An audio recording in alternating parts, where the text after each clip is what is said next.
the truth is, we won't know if we're successful until I'm gone. I can say, yeah, great, we did all these things, but we won't know for another generation if we've actually made a lasting impact, and what we began here all these years ago is going to impact future generations. Welcome to the Badass Dad podcast, where we are a band of brothers committed to forging stronger fathers. Hey, thanks so much for listening to this episode. This is being brought to you by the generous donations of the people who have made contributions at our website, which is BadAssDads.org, BadAssDads.org. You can also find some promotional shirts and other ways to support the podcast as well. But just want to thank you guys so much for your support. Enjoy this episode. Welcome to the Badass Dad podcast. KDH here on the mic in the IronYetiStudios once again, hopefully coming on the tail end of the COVID crisis that we are coming out of. So, but I'm super excited. Long-term friend, Mike Paulison across the table from me. Mike, how you feeling? I'm doing well. Yeah. Getting tired of staying in.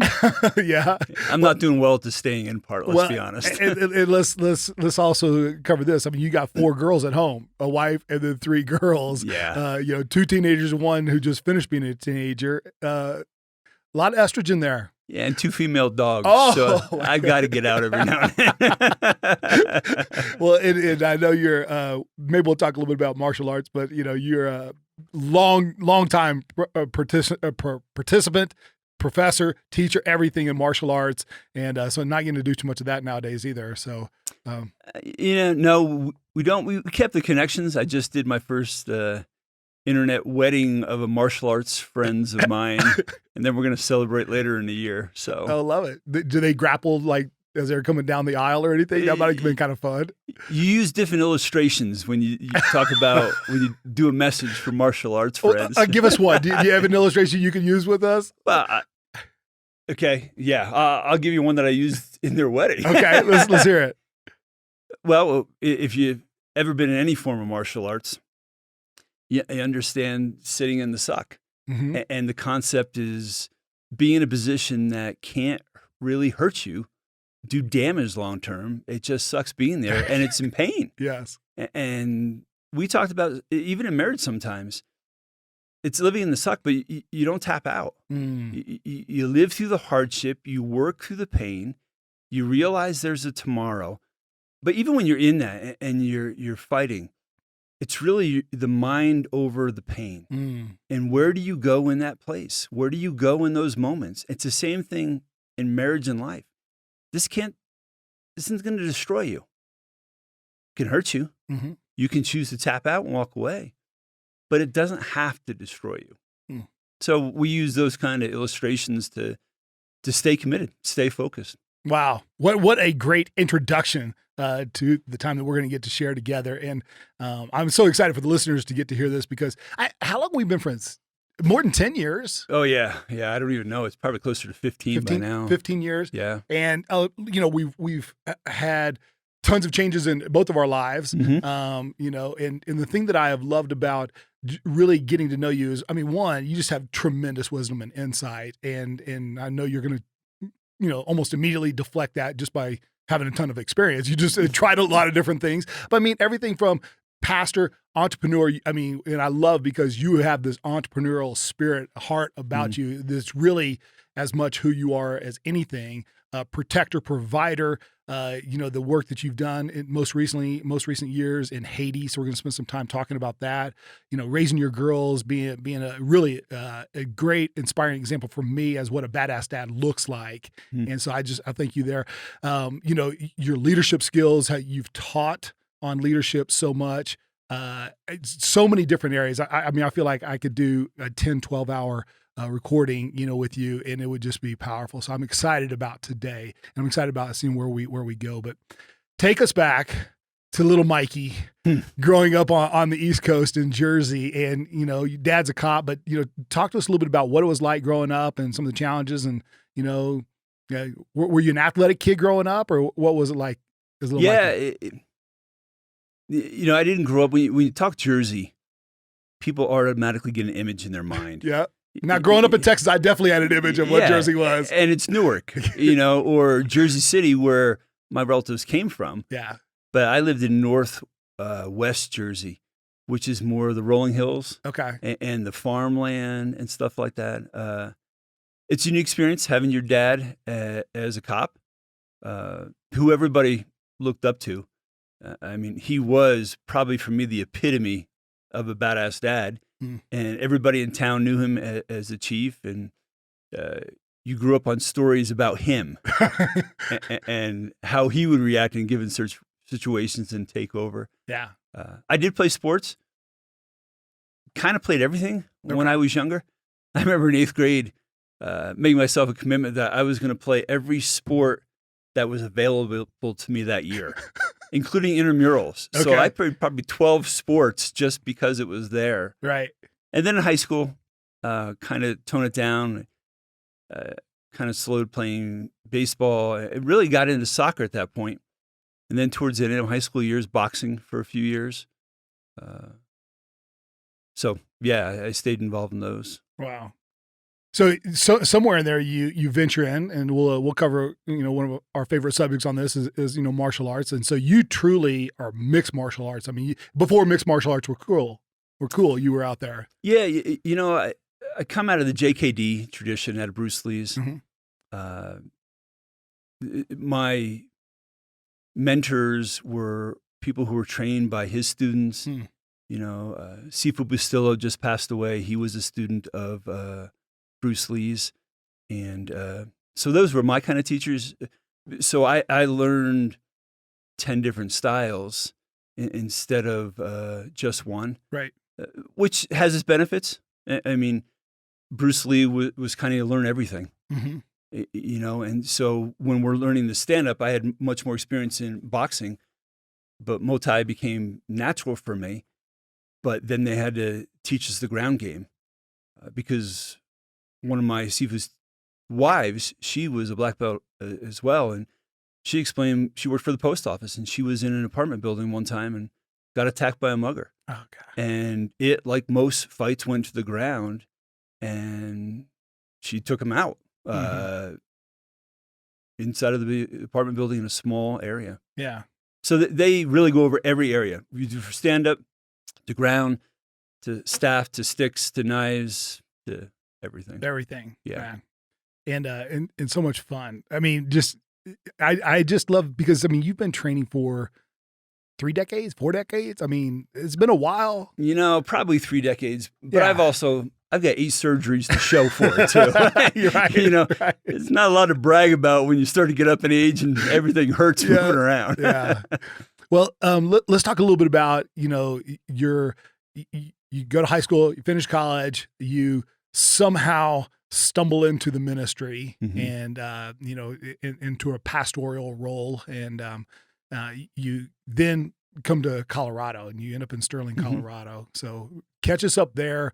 You take over a church, if I remember correctly there. Yeah. It's kind of faith changed the total trajectory of my life. Okay. Because I was in trouble a lot as a teenager, assuming that I wasn't going to go to college, just prepared for that. And then becoming a believer, going that direction, and then going the ministry. By the time I get to Colorado, I've done street ministry. I've done a ministry in National Park. I've done a service for President of the United States. Then I go into pastoral ministry in a church that was, at that point, pretty much dying. Yeah. And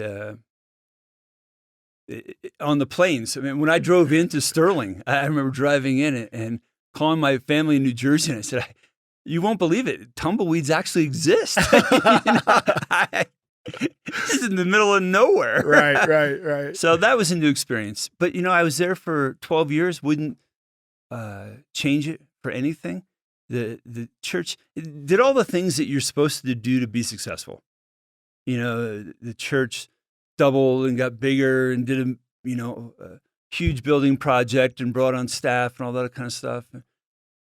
So it did the things there that everybody said that you needed to do to be successful, and then still felt empty Still felt like there was something else. Not because of the people. Love the people to death. Yeah. What was it you think made you feel empty, though? I mean, it had to have been a cultural shock to go from New York I never, to Jersey. Yeah, but the cultural shock changes because you learn to live in a smaller town. Okay. And you got involved in the community, got involved in taking care of the poor, transients coming through, got involved in sports, knew the entire town. When I left, there was a huge celebration with people from all different walks of life. I think inside of me, what I've learned, and I didn't know this at the time. I had done a couple businesses, but it was that entrepreneurial spirit. I think I have a wandering spirit, and every 10 years or so, I need a new challenge. Yeah. And there's something I need to step into, and that's the way it's kind of rolled so far for me. And you have never been afraid to take risks, and you have stepped out on your own and done things. And so I'm going to fast forward a little bit because you've been doing some amazing work in Haiti. It has been anything but a straight line. It's been anything but the strategic A, B, C. There have been so many hiccups and false starts. And I will be greatly remiss because when I think of you, Mike, I think of a text message that I get from you. We were scheduled to get together on a Tuesday or whatever and grab lunch. And you go, I should be in the country tomorrow. I'm being police escorted through barricades that are on fire.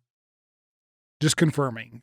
and the whole time I'm going, okay, why are you texting me during this? But take us. What is like? What took you to Haiti in the first place? It was probably 23 years ago. I've worked in broken places around the country. It's just part of who I am, working with the outcast. And I've gone in a lot of places after times of crisis. I just had a heart for that. And so about 23 years ago, decided being led to do to go internationally. And came down to 3 spots that were open at the time. One was Russia, which I would go to later. And then one was a boat down the Amazon, helping people along the Amazon River. The other one was Haiti. And I remember in my faith journey telling God, I'll go anywhere you want me to go, but I'm not going to Haiti. So, of course, yes. Yeah. And so my first trip there was... first trip that we get into the country and we come out and it's hot, it's dark. There are hundreds of people all over. I'm dying in the humidity. We get in the van, we load the luggage on top. We wrap ropes around the luggage to make sure nobody can jump on top and steal it. Drive out of the airport. We get about 5 miles down. Somebody comes darting out of the crowd, leaps on top of the van, gets the one piece of luggage that's not tied by the rope. And there's a guy up there, grabs it, jumps off, and starts running. Well, the van driver stops, and he gets out, and he starts chasing the guy. Well, I'm in the passenger side. I get out, and I start chasing him. About 20 yards down, I'm thinking, what the hell are you doing? So I start slowing, and I slowly back up to the van. I don't know where I am, or I don't know anything that's going on, and there are thousands of people on the sides of these streets watching this white boy run.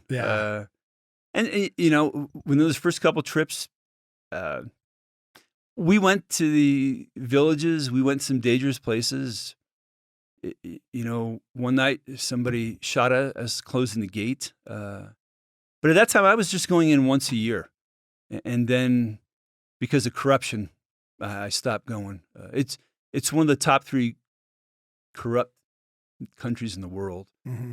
And even the people in ministry are open to corruption. And so I stopped going until 2010, and the earthquake happened.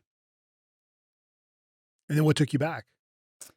It was really the earthquake and watching the devastation and destruction. And some friends of mine who were living on Eves had started an orphanage and were in Port-au-Prince, and just felt like now it was time.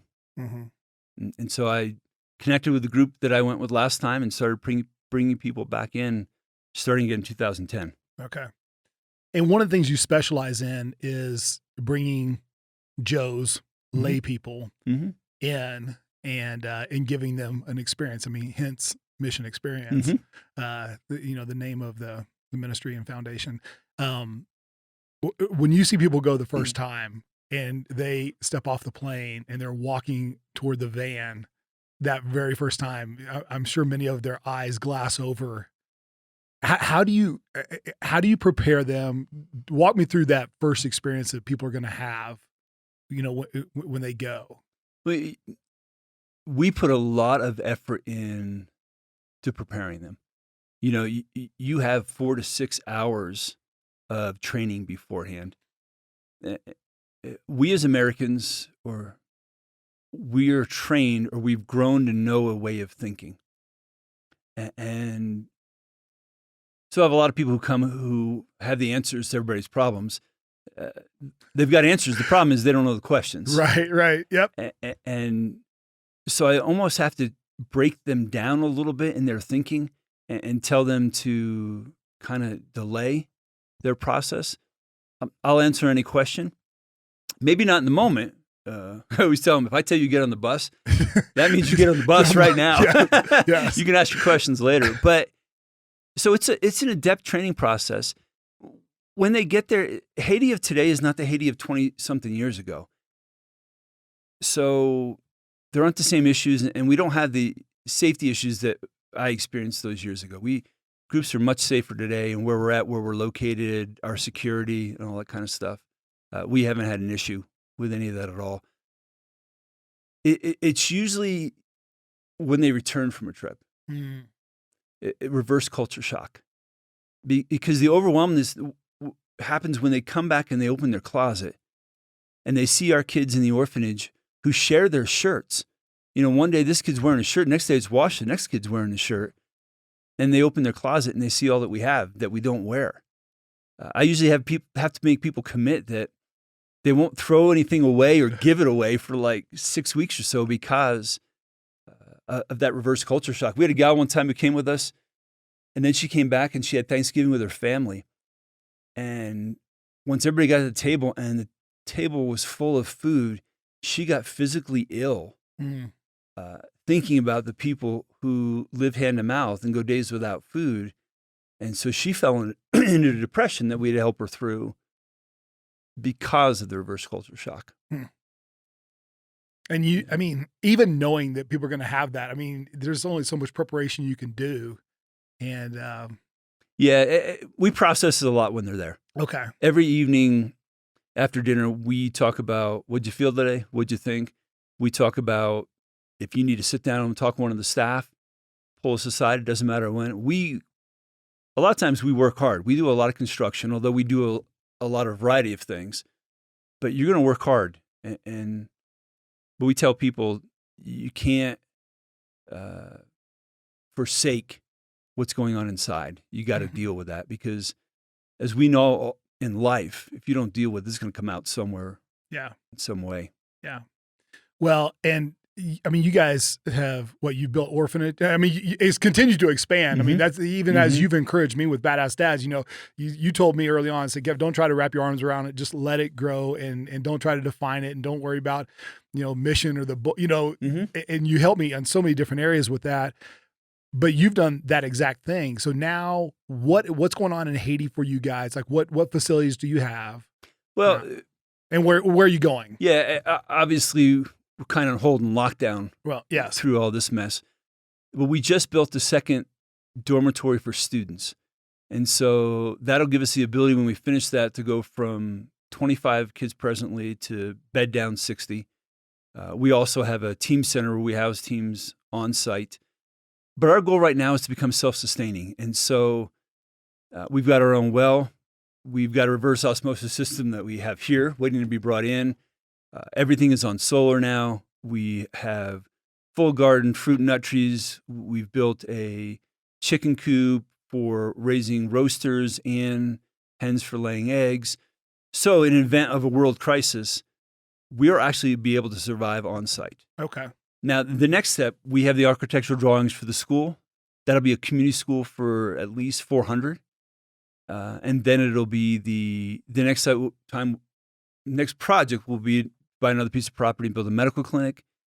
We already bought the property. We're going to do the business center, and we're bringing down an entrepreneurial dean at a local college who teach entrepreneurialism to Haitians. And then we give microloans to help them start businesses. So we'll actually build out businesses and let them rent the property off of us so they have a place. Because most Haitians have no ability to buy the tools necessary. Or we just started one business. It's basically a motorcycle repair shop. And so in the loan, they're buying inventory and going to be selling that in another part of the country. So we're doing that. We also take care of the neighbors. We feed and give clothing to the neighbors and try and help them with some of their housing issues. It's just being part of a community. Yeah.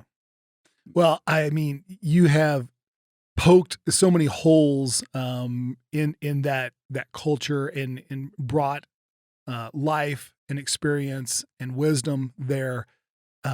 But I know from other stories you've shared with me, at times it felt like 2 steps forward, 5 steps back because of the corruption that is going on by, just trying to navigate their political system and how they do things.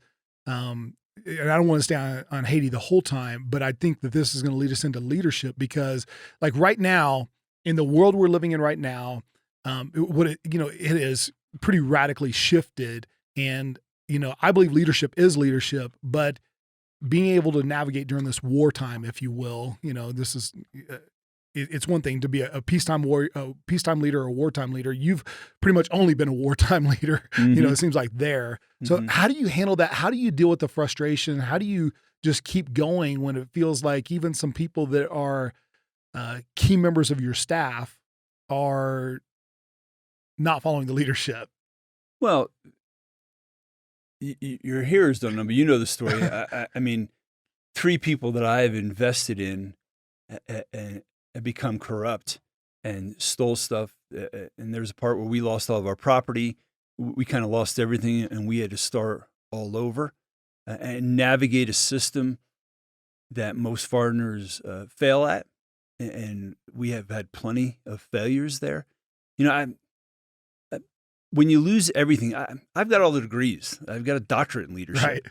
Right. But all those books kind of go out the window when you lose everything and you have to walk in, and there are 25 orphans and all your paid staff looking at you thinking, all right, if you give up now, what happens to us? What happens to our families? Yeah. Where do we go? We have no place to go. We're orphans. And you don't have any answers. And all leadership, you peel it back. Sometimes it's a simple concept of what's the next right thing to do when it's dark and it's black and there's been threats against you. And you and I have talked. There's one part where I'm going in and my driver turns to me and says, don't drink if they give you something because I'm afraid they're going to poison you to death. You simply have to do what's the right thing to do right now. And I'm a visionary. Dreaming of these big, but sometimes your vision is limited to your next footstep. And where is it safe to step right now that will advance what we're doing and do the right thing? And man, that goes to every of our lives. Sometimes, like with this whole COVID thing, there isn't the big picture. We don't know how it's going to affect us. I'm tired of the doomsayers. I'm tired of naysayers and everybody talking about how negative, and it's going to affect people and we're going to lose business. Isn't that sad? But we're a country of entrepreneurs. Right. You know what? We're going to rebuild. We're going to start again. We don't have a voice right now that's loud enough, that's just saying, giving us something to propel ourselves towards. That's what we're missing. But we're also a people who don't sit around and just take it. There'll be a day that we're going to come back, and we're going to come back better. We're going to come back stronger. And people need to believe that, and the news needs to believe that. Right. I couldn't agree with you more than where you are, especially on that. And just, I think this is going to be one of our greatest growth periods we will ever experience as a country and as a people, maybe, as the world. Just entrepreneurs do step up, they create, and that's what we do so well. And there's going to be some that are going to, go by the wayside. Maybe that's what needed to happen, Yeah, I have friends who might lose their business, and I do feel sorry for them. We'll do whatever I can to help them find a new start. If you go back to Haiti, we've lost everything and had to start again. Mm-hmm. Your options: do you crawl underneath a rock, or do you move on? Mm-hmm. And that's a choice each of us has to make. But we, as a nation, have never just curled up and let things just happen to us. Yeah. So we'll see as people step up and their voices are heard, how to go forth out of this.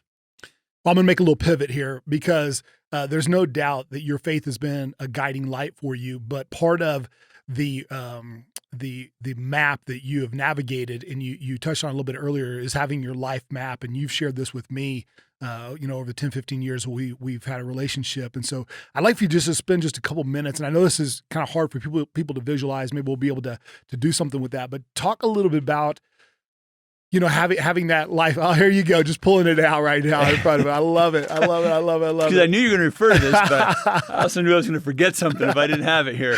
But, and it's great because some people that are visionary have trouble with the structure side of it. They're, yeah. You know what I'm saying? They're so future focused. Mm-hmm. They're so future focused that they miss the next right step, which is the phrase that I've heard you use over and over and over, with me. And so let's talk a little bit about this life map, kind of some of the components for it, and how you may turn back to your life map, especially in those dark times. Because when things are good, life's okay, pretty easy. Mm-hmm. But you really turn back to this then. So, I was in a leadership group. I don't even know, 20 years ago, and it was leadership training that they had done for Fortune 500 companies. They came in and did this for a handful of leaders that were selected to participate. And so this really originally is not my idea. It's someone else's. I have changed it over the years, but it helps you identify who you are. For every decisions in your life, what is the essence of who you are and how do you make those? So they're not just random decisions. A lot of things come by our way and we get opportunities to do a lot. And I see a lot of people make the mistake of being yes to everything. And there's some good things that they could be a part of. But if it doesn't flow out from who you are, who you're created to be, and the essence of you in the center, it's just not a yes decision. I remember in college, in sociology, we used to have the discussion, the great argument, are we nothing more than an onion? Are we nothing more than the layers society has placed upon us? And I would say no. I said, those layers are important. They affect who you are and who you become. But there is something that is essentially you that you've got to discover as you go forward. I would have never picked for me to be working in Haiti. I would have never dreamt of leaving orphanage, building a school. I wouldn't have done that. In fact, I didn't discover my entrepreneurial spirit until I was in my 30s. Until somebody else pointed out and said, you do realize this is who you are and why you keep changing and why you keep starting stuff from scratch. I didn't even know that till somebody pointed that out. And so it's what this life map does. There's multiple layers. On the top is what I've narrowed down as the purpose of my life. And then what are my 5 central core beliefs that no matter what, I won't give up on these. And then as you come down the flow chart, the next layer is, what are your passions? What are your core distinctions? What are your core values? And what are your operating principles? And so it really is taking somebody on a life journey to discover the essence of who they are, not who other people think you are, or not who you want to act like you are. But when everything is stripped away, what's left there for Kevin? So not the mask that we want to wear, but underneath the mask. Mm-hmm. So the truth is we all wear a mask on some level. Yep. So share with us real quick, just so people can understand like what a purpose could look like. So, because I think when they hear that, they're going to go, oh, okay, this is what Mike's talking about. Do you mind sharing yours? No, for me, you've got to remember coming out of my own faith journey. Yep. That's going to greatly affect what mine is. And so a purpose is going to be something short, concise, but general enough that all this can flow out of it. Okay. And so mine is impact lives for Christ. And there's a reason I put impact. You know, this is getting a little personal, but when I was growing up, I've heard people say, one life can't make a difference. And I remember working in a camp in upstate New York off of Niagara Falls in that area by Buffalo. And I was working there it was the longest summer of my life as a camp counselor. And one of the campers, hearing it consistently, they'd push back, well, your one life can't make a difference. You can't make a difference. And I think at some point, something flipped for me. And it said, that's a lie. I am going to prove that wrong. And so it isn't necessarily that I did it for some righteous reason. Part of me was, I'm the kind of person, when you tell them you can't do that, I'm the opposite. Right. Yes. I did one of those tests on Facebook recently about personality, and it came back as a warrior. And part of the description says, when somebody tells you to go right, you look at them, smile, and you turn around and walk left. That's just who I am by nature. Yeah. And so that's where it flows from. It flows from that I choose to believe that I'm going to live my life to impact others in a positive way. Even people, if they don't agree with me, they don't walk with me, even if they don't have the same faith, that doesn't matter. It's not impact a select group of people. I'm going to impact whoever my life journey brings in my way as best I can. Even for when I used to pastor a church, I take the leaders out for lunch and say, okay, what are your dreams? How do I help you fill your dreams? Not at this church. Yeah. How do I help you fulfill your dreams for your family? How do I breathe life into you? It's kind of us just all adding this life while we get the chance. Well, that brings up one of my favorite subjects when I think about you is that, so many times leaders, and specifically more narrow, like pastors in particular, they have an agenda when they're going to talk, and they are more interested in talking. And I've always felt from you, whenever we've met talking about business and family and health and all these different areas, that you were much more interested in me than you were your own agenda. Although you had an opinion, you had some ideas, you had some strategies. So I've always just appreciated that. And where does that come from? I think it comes back down to my purpose. I think it's something you choose. I was in a restaurant one time having breakfast, and there was a pastor and a leader of a church in the booth behind me. And the leader of the church was really trying to step down.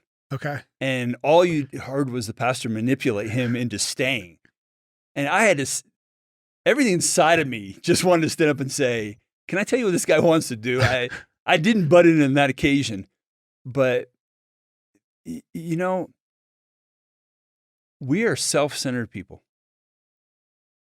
and you have to choose to live in an opposite spirit. And that's a choice that each of us has to live in,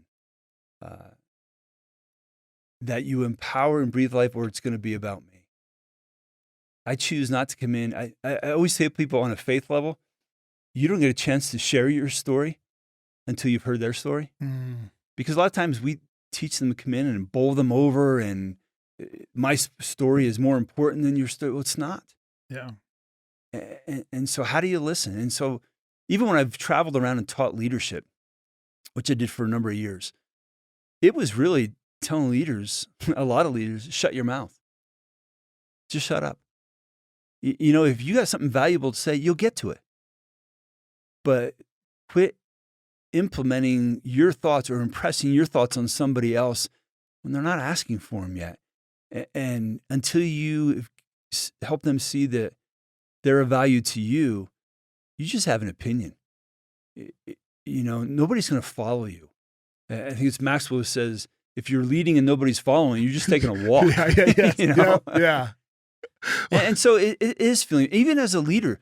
Now, granted, my leadership style takes into account postmodernism, that the world has changed, that I don't believe that the modern structure, the way we set things up, is going to be the style we're moving into the future. We're moving from single CEOs to multiple CEOs. And so my leadership belief is really based upon a spider web, which is really what we did my doctorate on. So we're not going to get into all that. Yeah. But that it's all changed, and that you've got to empower people around you. Because the guy in the mailroom now can have the same information that they have in the boardroom. And he might, because of that information, come up with an idea that's going to change lives the same way somebody sitting around your boardroom table. Mm-hmm. And so I empower everybody in the organization.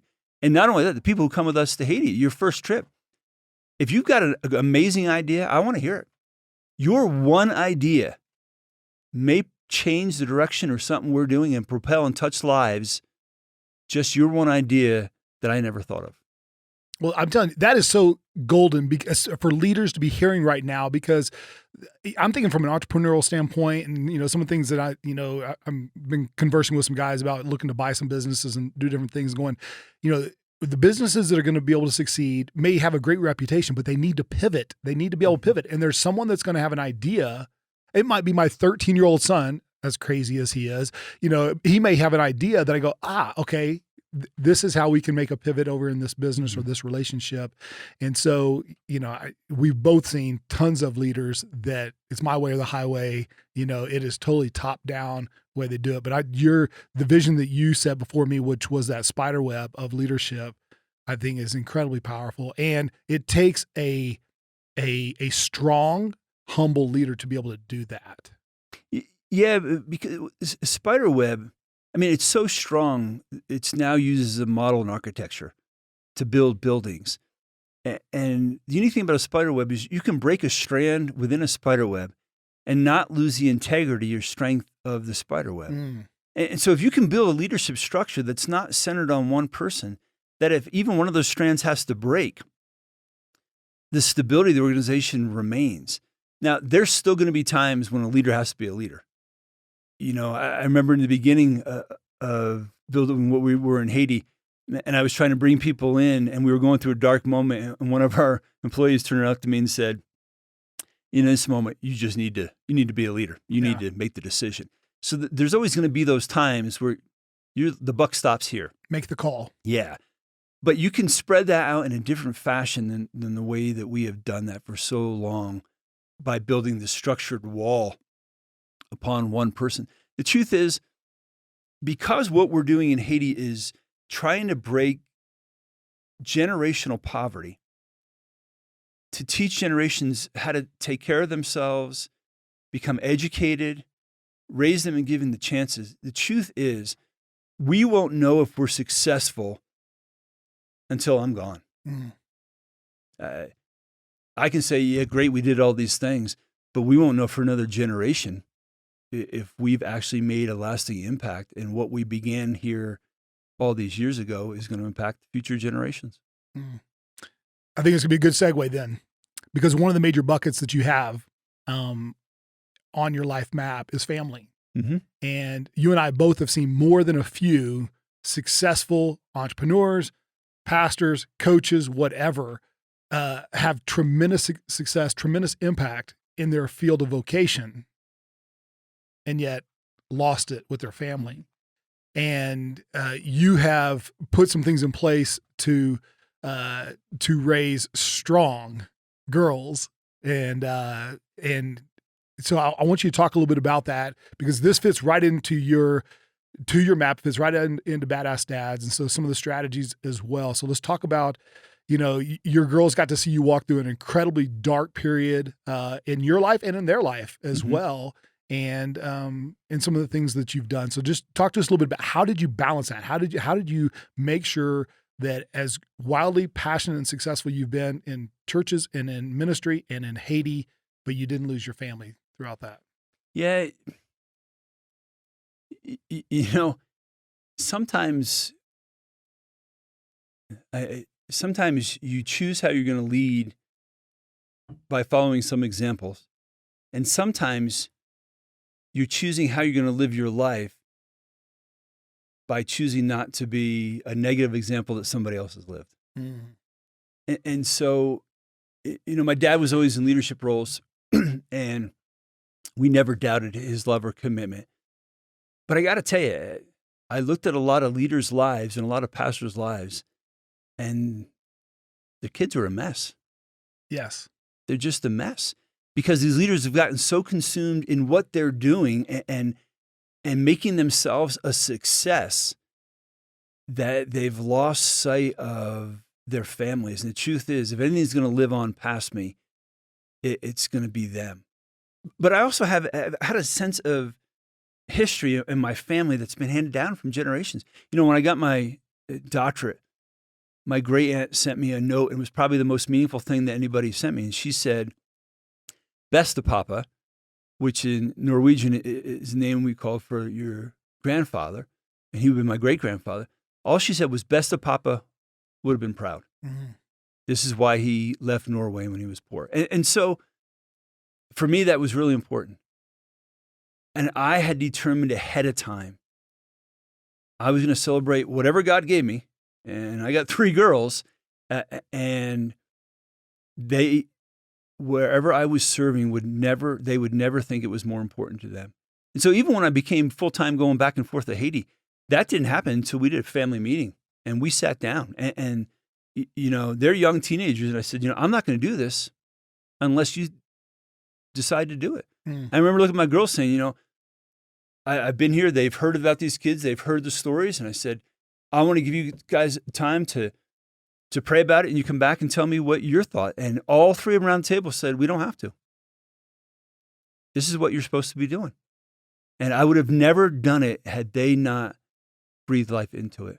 And they are a huge section on my map because my map has a whole box. The bottom row is all your goals broken up into categories. So you have all these boxes.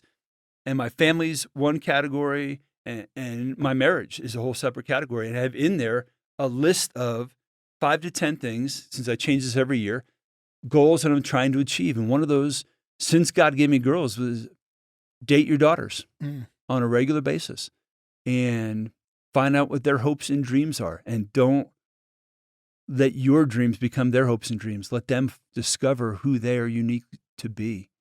And so I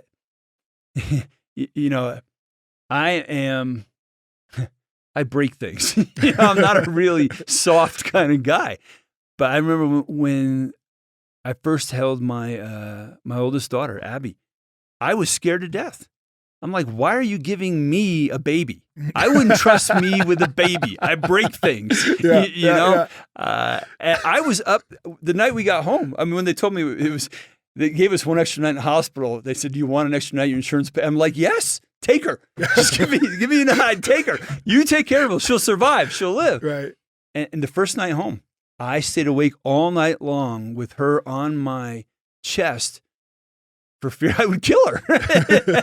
How do I make this child survive? And so I've had to learn that I didn't have those abilities. Yeah. Wow. Well, you took time out, and having the personality you have, taking time out is something that you do strategically, but it's not always the easiest thing when you're a go-getter, you're active, getting after it. And so you took, just 3 years ago, you took 3 months off, went to Australia, took the girls, and this, a new life had really started at this point. And talk to us a little bit about that and a little bit about how you did it also. But now as you look back 3 years later, when your youngest now is 15 and your oldest is 20, and you're getting to at least see some of the fruits of that time, but that sabbatical period that you had in Australia. Talk a little bit about that. Yeah. One thing I don't want to give the opinion of here is that everybody walks their journey and walks through their battles. Yeah, I've been a pastor. Yeah, I do this and leader and that kind of stuff. I've had success. But as you know, my first marriage after 20 years failed. And I got remarried, and my girls have had to make a connection with Ellie, and we were blessed to be able to get a grant for that. I know people can't do this. Well, you got a grant for marriage? Not for marriage. Oh, okay. Sorry. That'd been nice for the sabbatical. And it gave a chance for all of us for the first time as a family. And so we took off for 3 months, traveled off for the entire country, went also to New Zealand, and did the bumps and bruises of learning to become a new family and trust each other and believe each other. And some of that still happens. It's tough having, for Ellie's position, to walk into a family where all the kids are teenagers, right? You know, and she had never been married and no kids of her own. No. Yeah. And so that's still a struggle, and they're still figuring out their way. Yeah. But for us, it was an amazing time as a family because we were blessed with the grant, and it paid for everything. I got to tell you, even the sightseeing stuff, it paid for every bill we had for 3 months. And so we lived fairly well. But we were able to see and just enjoy and have long conversations. And then I got to tell you, then we didn't have any time like that again until COVID. You know, I haven't done well with this whole staying in. You know, I've created projects, writing a book, doing this, all that kind of stuff. But we've had some amazing family times. Yeah. Last week we did a vacation day at the Caribbean. And so we changed the house all around. We all got dressed up. I cut up pineapples. We made them into cups. We did special drinks. And I love it. It was getting back to what we experienced in Australia of shutting the world out and just being there. Because I'll tell you what, and I think you and I have had this conversation about being a parent. Your kids talk to you later based upon how much you talked to them when they were young. And there's a test and study done years ago, 20, 30 years ago, putting a microphone on infants, and they asked fathers, how much did you speak to or talk to your new 1-year-old a day? And the fathers usually say 15, 20 minutes, half hour. And the study came out, it was like 90 seconds they averaged. You know, when your kids get young, when they're young, do you get on the ground? Do you make them come to your level, or do you get to theirs and just hear them and talk to them? And I was blessed to understand that. I didn't know how to be a dad, but I got that. I must have got that from my father. And I got to tell you, as later teens, they talk to me. And they tell me things that I would have never told my parents. Sometimes things I don't want to hear. But we've had that unique kind of relationship in Australia. It gave a chance to stop the world and try what I've done to other leaders and to say, who are you again? Let me rediscover you as my daughter, and let me rediscover what we are as family. Yeah. And so it was a humbling time because I've made plenty of mistakes as a dad. And I'll be honest with you, when a marriage ends in divorce, it's a two-way street. You know, there's times that I failed my family there. And so no matter whose fault it is that the decision is made, you got to own it. And you got to own your own crap. And I've had to do the same thing. Yeah. Well, and you have demonstrated for your daughters, not just in theory, but in real life, you know, how to navigate some of the hardest storms. And, you know, I think for them to be able to see that and to be able to see their dad stay true to his purpose and to admit, you know, the conversation we've had, you've admitted, you know, faults and where you messed up, and just that level of honesty, you know, we've talked so much about it, I almost feel like I don't even need to ask you the question, but you've heard me ask, you know, several times here, which is, you know, by the time your child reaches age 18, you'll spend 80% of the time, you know, what are the 3 things you want to teach? But you have continued that on, and you're kind of, you know, especially with your oldest, you know, given an amazing opportunity to have her back, and there are challenges with that as well. You know, she's in college, she's used to being out and doing her own thing, and now she's back in the house. But what are some things that you want to share with the dads right now that are saying, hey, especially dads that have girls, because I don't have girls, but you say, hey, dads, here's one or two things that are some strategies that if you've got, a 17-year-old, a 15-year-old, what are some things we can do right now just to make sure we're getting those connections in those final years that we have with them?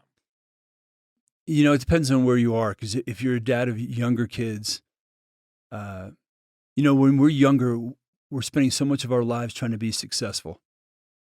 As you get older, the definition of success changes. Yeah, for sure. So you've got to be able, when you're younger and have a younger family, to broaden your perspective, be challenged of what's going to make me successful when they're 16 and 17 and 18, and not just successful that they survive as a child. Mm-hmm. So one, we men are most guilty of what we call the eagle approach. And that's it. The eagle kind of swoops in, disciplines, when your dad gets home, and then swoops out. Yeah. And then there's no relationship built with your child. You do need to get dirty with them. You need to be with them on their level. You do spend a majority of your time in their formative years. It's a lot shorter than people think. And then in their high school years, even the studies that have recently come out, they're going under more dynamic changes in their brain than what any therapist has ever thought before. And so they're so confused and they're so disrupted at that point. You've got to build something in when they're younger and celebrate who God's given you. And then you got to let them grow and discover as a teen, but you actually have to become a different parent. I'm not one who buy this parent book and it's going to fit, because the truth is my oldest is different than my youngest. And it's kind of funny. Their personalities came out the day they were born. My oldest was 3 days late, and she is stubborn as hell. Our middle one, she wouldn't come out. They had to bring the salad tongs and everything out. But she is the most, you're going to do it her way. And she's going to battle, and she's the warrior. Mm-hmm. And the youngest one, we couldn't hold her until the doctor got in the room. It's like, I'm coming now. Yeah. And she's the easiest one. But I've had to discover that with a life journey with them. And so I've had to be a different parent, not only with each child, I had to be a different parent at every stage of life. And I had to be willing to be open to learn, and again, breathe life into them, add value to their lives. Listen, I'll give the same parent to dads as I give to leaders. Shut up and listen to their hearts. Now, don't get me wrong. There's a time for you to speak up. Yeah. And there's a time to teach and lead. You got to be careful, because your kids are always watching you. I remember our oldest, she was in kindergarten and got a call from her kindergarten teacher. And they said, we think she was just hugging somebody, but somebody got in front of her in line, and we had to really kind of force her to let go of the hug. And like, no, she was choking him out. So you got to be careful. She wasn't. You're right. It wasn't age appropriate training at that point. So where are they at right now in their life? What do they understand? And realize when they get teenagers, they're going to challenge every part of you. But can you celebrate that they're challenging you and not just get pissed off? Yeah. Because it's hard not to. Yeah. I don't like to be challenged in everything, but I was that teen. Be challenged, and then the brain development changes as they get into their 20s. And so where they thought at 18 that you were so stupid, by 22, they're starting realizing, oh, they did know something. Yeah. And they were consistent. So dads and mom, be consistent. Yeah. Be who you are all the way through this. When you're struggling, admit it. I've walked into my daughter's rooms and said, listen, I screwed up. Yeah. I was wrong. They need to hear that. They need to see that you're real. They need to see that they get to be part of some decisions. Other decisions, I am the protector here. And in this moment, I'm going to make the decision. And we can talk about it later. but I need to be who I'm supposed to be in this moment. Mm. So integrity, consistency through, value who they are, celebrate what you got. And your training actually never stops. You've noticed this. What I've learned after 20, 30 years of being in martial arts is I'll never let anybody call me a Sifu. I'm not a master. First, I know there's somebody out there who can kick my butt because they have every time you think you are that good. But it's always a learning experience. I've always got something else to learn, and I'm looking to people who are older to still train me, still teach me. And your kids, it's going to change, but they're still going to look back to you, even when you're older, for that wisdom of, what do I do now, Dad? Now, at that point, you need to do it when they ask for it, not when you want to give it. But you need to be that sage wisdom and be able to sit down and, counseling has changed today. It used to be you'd give advice. You don't give advice anymore because we get our pantsuit off us. Right. After millions of dollars. I did what you told me. And then, exactly. You've got millions of dollars of insurance to protect your butt. But it's helping people discover where they're stuck, giving them options, and then guiding them through the process. It really is a form of parenting. And that's what you're going to be doing the whole rest of their lives. The nature of it will change as you take the journey. And there's going to be a while where they're going to be the one who's going to reject it, think they got a better way. They actually at times will teach you a better way. But then it's going to change as they grow up. And they're going to come back to you when they buy their first house, when they, Mike is looking at going to college. Dad, how do I pay for this? How do I invest? How do I do this? How do I do that? So I don't think your role as a parent actually ever changes. I mean, it changes, but ever disappears. Yeah. Well, and I love the parallel that I see is this is the same line in leadership, in parenting, in marriage. So many parallels there. And, I want to ask you like one or two more questions. Now with the breadth of life experience that you have, I'm sure there was a period in life, maybe it was 20 years ago, 30 years ago. What's an area of life that was very black and white 20 or 30 years ago that now with some of the experience you have is much more gray than you would have ever imagined? My first one would come leadership. When I got out and started serving at my first church, I had all the answers. I was 26 years old with a master's degree. I had already actually run a couple of smaller of my own businesses, and I walked out with all the answers. Today, I realize there's a whole lot that I don't know. And the older I get, the more I realize I don't know. I'm a lifelong student in everything. And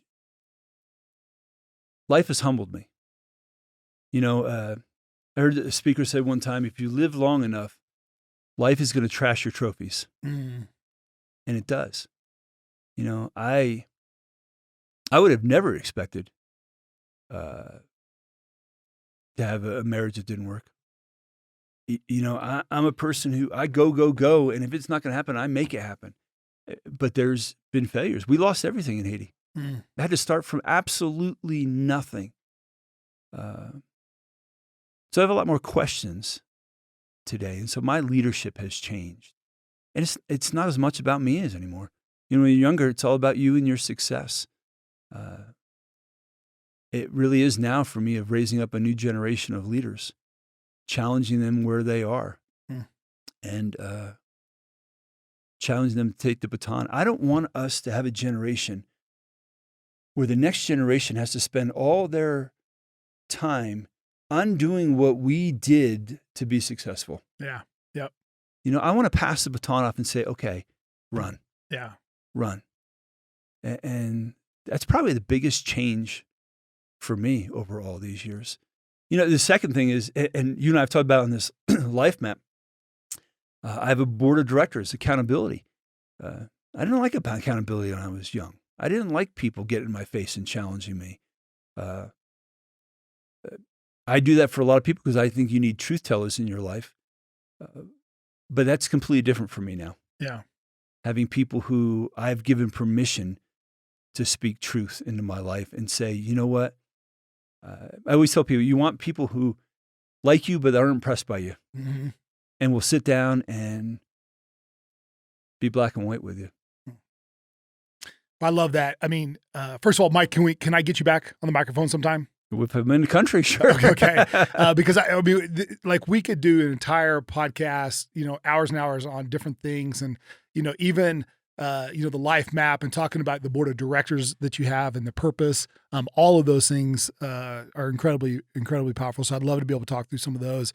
And I know you didn't grow up in a belted system, white belt through black belt, but there's no doubt that today is black belt wisdom. And you are, to me, the ultimate humble warrior leader. So much so we didn't even tell the story, but as much as running, these organizations in foreign countries and leadership and speaking, then, you just decide you're going to go be a little short order cook for a buddy in his restaurant here just recently. Yeah.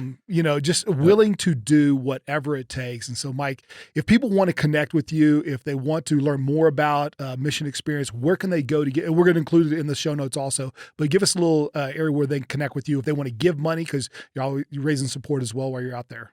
Yeah. I mean, this isn't about that, but they can look us up online, missionexperience.org.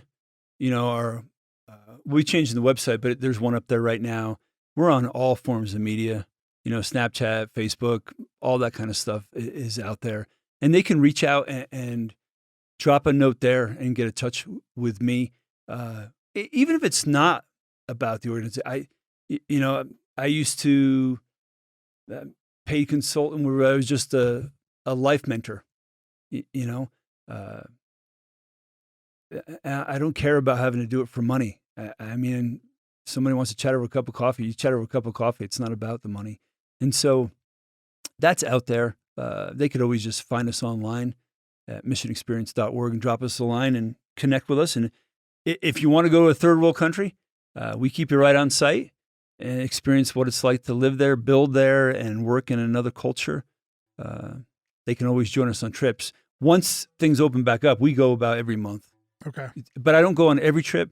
Some of the people who work for me are leaders who take some of those trips and lead them as well. Man, I love it. Well, thank you, Mike, once again for being with us and sharing your insights. And, guys, hey, I would encourage you, when Mike talked about, having his board of directors, that is a part of the Band of Brothers. And Mike has been part of my Band of Brothers and, sharing wisdom and insight and challenging me on so many different levels. This is not a journey you want to take alone, being a dad. Isolation leads to destruction, but together we can do something amazing. So we are a Band of Brothers committed to forging stronger fathers. And I would encourage you, man, just get out there, date your daughters, have fun, take some notes. This episode you're going to want to listen to over and over again. Have a badass day, be a badass dad, and we are out. Hey guys, I want to thank you guys again just for listening to this episode of Badass Dads. Hey, if you found this episode helpful, if it's beneficial, if it's shareable, man, we'd love for you to pass it on to someone. Previous episodes you can check out on our podcast page, on iTunes, on Stitcher, or wherever you listen to podcasts. Also, check out our website, BadAssDads.org. That's BadAssDads.org. You can find us on Facebook and Instagram pages. So please, love the support. Check all that out. Let's get this movement going. And we are committed to forging stronger fathers. Be a part of the movement. We're out.